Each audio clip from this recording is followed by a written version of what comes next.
आज करी फूलकोबी ओलकोबी आलू झोल। तो ताको प्रथमे काटी छाड़ी भाजी देती तो काटवा समय देखा संभव है। मु मसला कली कौन प्याज कटा पकईली प्रथम तेल रे। तापर एठी मु बाटी अदा रसुण जीरा लंका या शिଳରେ बाटिले ता टेस्ट कौन अलग आसे। तापर स्टेप बाय स्टेप पकई आपन को देख। एबे आमर प्याज हो आसलानी जहाँ भाजी मु। एबे आम बटा मसला पकईदा रसुण अदा जीरा लंका नाड़ीदबा किसी समय हाँपाई सीझापी छाड़दबा।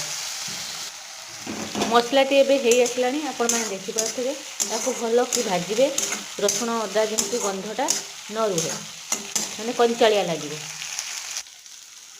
एबे संपूर्ण मसलाटी हो आसलानी। मसलाटी हो आसिले आप चुंगे कंचालिया बासना आसबनी।